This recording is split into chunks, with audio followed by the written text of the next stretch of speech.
Pointless naman na para pag-usapan 'to mga idol, pero hayaan nyo na. Lamang kasi itong Lakers ng 5 with less than 8 minutes na lang sa laro. Kanina pa yan sila lamang nung end pa ng third quarter idol and mukhang they will live to see another game pa. At least ng mga oras na ito. This is a foul kay Jackson Hayes pero yung contact po ay nandito sa baba pa lang. Wala pang act of shooting pero you can say na pa-layup naman na talaga si Shea dito. Wala tayong reklamo idol though may pagka-sarcastic lang tong pagkakasabi natin gawa nung talunan nga tayo. Pero nabigyan ng continuation si Shea sa mga oras na ito kaya balik siya sa free throws. After nyan, tatlo na lang po ang lamang ng LA. Now ito ay lesson mga idol sa atin na as much as we can mainam na buhay lang lagi ang dribble natin. Though good defense to sa OKC. Makikita kasi natin sa Marcus Smart na magsi-screen dyan at dahil sa nakahandang depensa ng OKC kay AR, ayan, nalibre po si Marcus. Ngayon, ang opensa po ay nakasalalay kay Smart kasi meron siyang advantage na pwedeng gamitin dito. Una ay may space siya against sa big ng OKC. Ito pong si Isaiah Hartenstein and also nakikita niya rin na may paparating na guard sa kanya. Kaya maaari talaga niyang malocate yung open man kasi papunta na nga sa kanya. Currently, ang libre rito ay si Jax at malapit na siyang lapitan ni Shea. So malilibre na rin si Rui sa mga oras po na iyan. Ang problema lang sa Lakers ay pinick up na ni Smart ang dribble niya.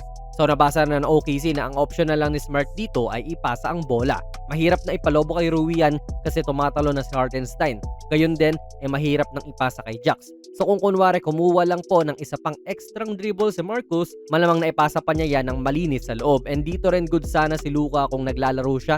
Magaling siya mag-manipulate ng depensa at magpalusot ng pasa. Pero wala siya Kaya kudos sa OKC kasi ganda ng depensa nila. Basang-basa nila ang gagawin ng LA.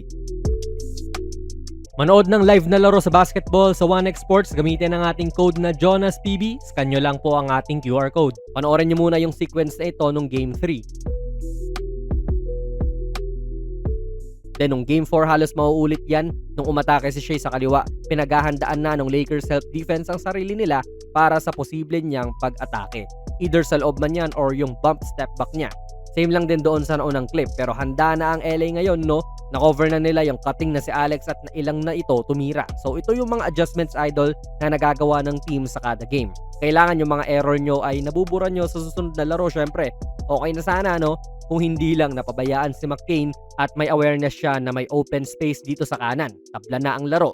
Then ito yung feeling na ginawa mo naman lahat ng tama. Tignan nyo idol, sa coverage pa lang ng pick play, nagsasabi na si Marcus ng switch, sabay medyo nilin lang niya si Shea dito na lumipat kay iHeart, then biglang balik sa kanya. Napa-emergency pass tuloy si Shea at agara naman ding dumating si LeBron dyan to rotate, so okay na. May open man pero naka-recover din po si Marcus dyan ng maayos. Naging one-on-one na lang to sa kanila ni Mitchell which is okay na sana kasi at least hindi kasing consistent ni Shea itong si AJ Mitchell. Anong hindi? Second best player ng OKC to this series. Sabi pa nga ni Shea, si Mitchell pa yung best player nila sa serye na ito So ang point lang is nag-step up talaga si Mitchell. Someone na hindi rin ine-expect ng Lakers na i-cover yung production ni J-Dub. Then mga ilang beses din mga idol na ibinaon ng Thunder tong Lakers gamit yung Twin Towers nila. Like padaraanin ng opensa kay Hartenstein na magaling na passer for a big man. Then dahil sa screenplay nga ng Thunder, nahihila pala pa si Jax na siyang nag-iisang big man ng Lakers ngayon sa court. Kaya itong mga nasa loob ay kailangan mag-compensate. Si LeBron yung tumayong last line of defense dyan in which manliliit talaga siya sa haba ba naman ni Tony Holmgren. At hindi naman ito yung rookie na Chet na kayang katawanan ni LeBron. Syempre, over the years ay nag-gain na rin niya ng experience pati muscle. So hindi na siya kinaya ni LeBron dito. Then ito mga idol, wala naman ako masasabi dito na dapat pinasa na lang or kasi para sa akin, si LeBron na ang best player nyo Kung ipapasa man niya yan o hindi, siya na ang magde-decide nun.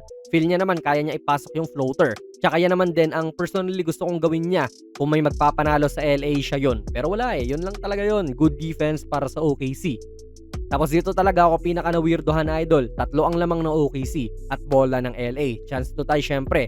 And obviously dapat lahat ng mga shooters nyong malulupit ay andito. Si Kennard nandyan, si AR nandyan.